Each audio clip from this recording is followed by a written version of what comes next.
Hello everyone, आज के video में डेरिवेटिव ये यूनिट का प्रॉब्लम नंबर 15 स्टडी करेंगे। तो देखिए क्वेश्चन आपके सामने है, ये प्रॉब्लम हमें सॉल्व करना है। क्वेश्चन में क्या लिखा है वो हम पहले पढ़ेंगे। क्वेश्चन में लिखा है find dy by dx if y equal to under root of X plus one by under root of X minus one. तो चलो हम ये प्रॉब्लम सॉल्व करेंगे और ये प्रॉब्लम सॉल्व करने के लिए हम वही फार्मूलेज का यूज करेंगे जो हमने डेरिवेटिव के फर्स्ट लेक्चर में बताए थे। अगर आपने वो फर्स्ट लेक्चर नहीं स्टडी किए हैं तो आप यहाँ से स्टडी कर लीजिएगा। वो वीडियो में हमने डेरिवेटिव के 40 प्लस फार्मूलेज बताए थे, वो फार्मूलेज वहां से लेके आप अपने नोटपैड में जरूर से लिख के रखिए। आगे आने वाले दिनों में हम जितने भी प्रॉब्लम सॉल्व करेंगे वही फार्मूलेज का यूज करके सॉल्व करने वाले हैं। ठीक है, तो चलो हम यहाँ ये प्रॉब्लम को सॉल्व करेंगे, इसको डिफरेंशिएट करेंगे और dy by dx find out करेंगे। सबसे पहले आपको चेक करना है कि फंक्शन कौन है और वेरिएबल कौन है। तो इक्वल टू के लेफ्ट साइड में y है, it means y is a function. Equal to के राइट साइड में x है, it means x is a variable. इसका मतलब हम इसको आसानी से x के रिस्पेक्ट में डिफरेंशिएट कर सकते हैं, तो हमें dy बाई dx मिल जाएगा और प्रॉब्लम वहीं पे कंप्लीट हो जाएगा। ठीक है, तो चलो हम यहाँ पे सॉल्व करना स्टार्ट करते हैं। तो जो गिवन है वो हम यहाँ लिख लेंगे, गिवन क्या दिया हुआ है और इसको डिफरेंशिएट कैसे करेंगे। देखो क्योंकि यह अंडर रूट है तो नंबर ऑफ स्टूडेंट्स ऐसे में कंफ्यूज होते हैं, तो बिल्कुल भी कंफ्यूज नहीं होना है। तो देखो कैसे ये सॉल्व करते हैं। तो यहाँ पे जैसा हमने कहा कि y फंक्शन है और x वेरिएबल है, तो हमें इसको x के रिस्पेक्ट में डिफरेंशिएट करना है। तो हम यहाँ लिख लेंगे differentiate with respect to x के रिस्पेक्ट में डिफरेंशिएट करना है, ऐसा हमने स्टेटमेंट में लिखे। ऐसे में हमें दोनों साइड में dy बाई dx से मल्टीप्लाई करना होता है। लेफ्ट हैंड साइड में dy बाई dx से मल्टीप्लाई करेंगे, so dy by dx of y। Right hand side में भी dy बाई dx से मल्टीप्लाई करेंगे, so dy by dx of right hand side that is under root of x plus one by under root of x minus one. ठीक है, left hand side में dy by dx of y यानी ही dy by dx।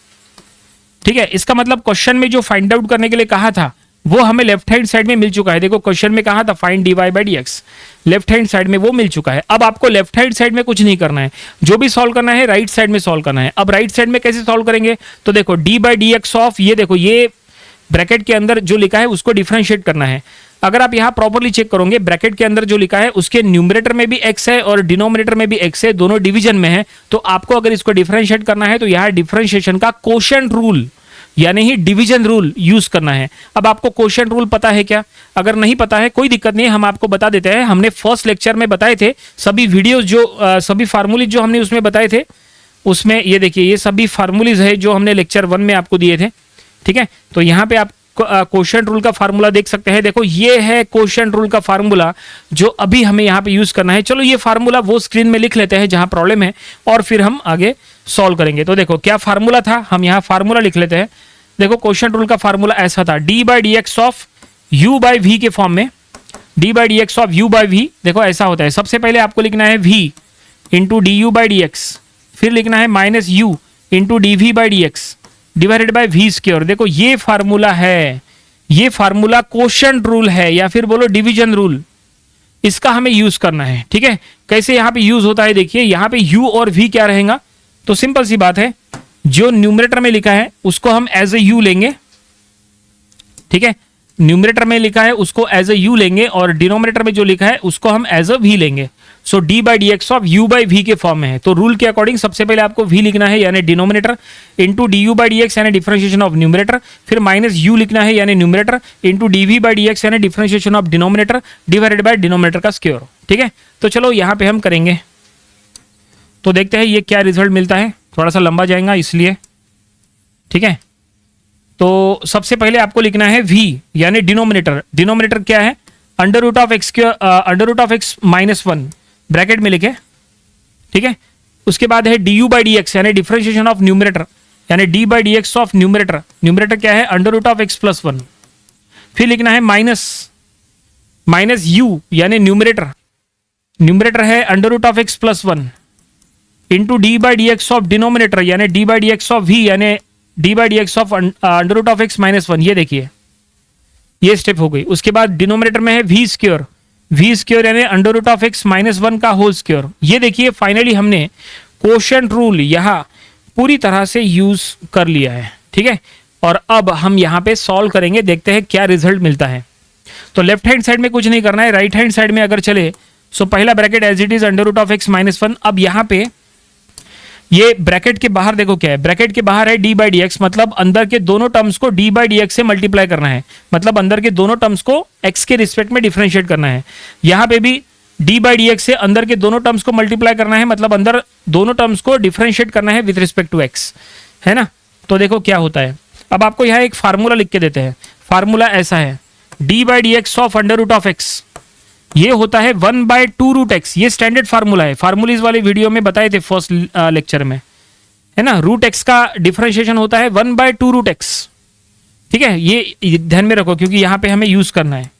तो ये पहला bracket as it is देखो, D by D X of root X, तो ये हो जाएगा 1/2 रूट एक्स, ठीक है, प्लस 1 का हो जाएगा 0, ये देखिए इस तरह से, ठीक है। ब्रैकेट के अंदर हमने मल्टीप्लाई भी किए, डिफरेंशिएट भी किए, ये देखो रूट एक्स का 1/2 root X by using the formula, ठीक है, और 1 का हो गया 0, माइनस ये bracket as it is under root of X plus 1, यहां D by D X of root X यानी 1/2 रूट एक्स, माइनस 1 का हो जाएगा -0, ये देखिए, और डिनोमिनेटर फिलहाल एज इट इज रखो, denominator under root of X -1 का होल स्क्वायर।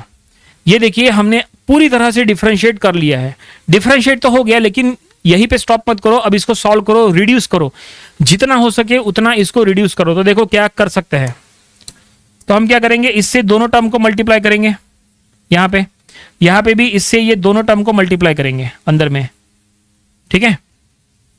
तो क्या होगा ये,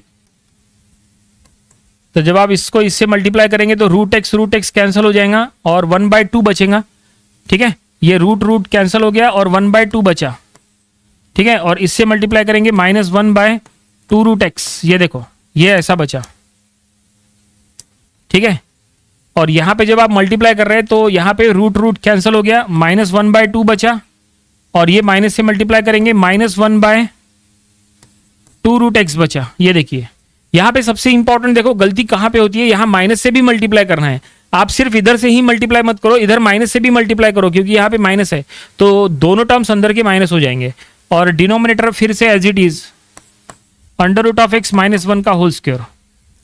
अब यहाँ पे क्या हो सकता है, यहाँ पे कुछ कैंसिल वगैरह होगा क्या, यस कैंसिल हो रहा है, ये 1/2 -1/2 ये दोनों टर्म कैंसिल हो जाएंगे, ठीक है, और यहाँ पे क्या हो जाएगा -1/2 रूट एक्स -1/2 रूट एक्स, तो ये दोनों का डिनोमिनेटर सेम है, न्यूमरेटर ऐड हो जाएगा, और देखो इसके बाद का रिजल्ट हम यहाँ लिखते हैं, तो ये हो जाएगा -2/2 रूट एक्स, ये ऐसा हो जाएगा न्यूमरेटर में, माइनस ये दोनों का न्यूमरेटर ऐड हो गया -2/2 root X divided by under root of X -1 का होल स्क्वायर, ये देखो, ठीक है, बिल्कुल सिंपल है इस तरह से।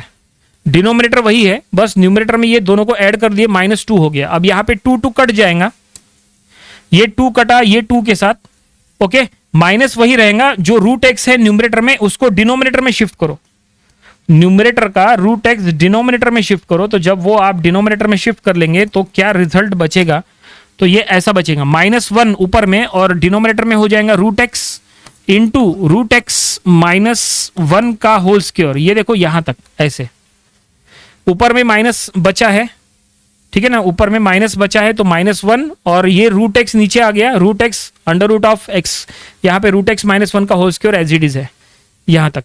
अब चेक करो क्या ये और सॉल्व करने की जरूरत है, इसको और सॉल्व मत करो, अगर आप ज्यादा से ज्यादा सॉल्व करोगे तो क्या करोगे, इसको एक्सपांड करोगे ना, a - b होल स्क्वायर का फार्मूला अप्लाई करोगे, लेकिन फार्मूला अप्लाई करने से कोई टर्म कैंसिल वगैरह नहीं होगा और वो लंबा हो जाएगा, रूट एक्स से मल्टीप्लाई किए तो भी वो लंबा हो जाएगा, कोई जरूरत नहीं है, इसको यहीं पे स्टॉप करो। तो फाइनली जो dy/dx फाइंड आउट करने की बात हो रही थी, हमने dy/dx फाइंड आउट कर लिया है, हमें ये रिजल्ट मिला है, this is our required answer. Finally problem यहीं पे कंप्लीट हो गया, ठीक है।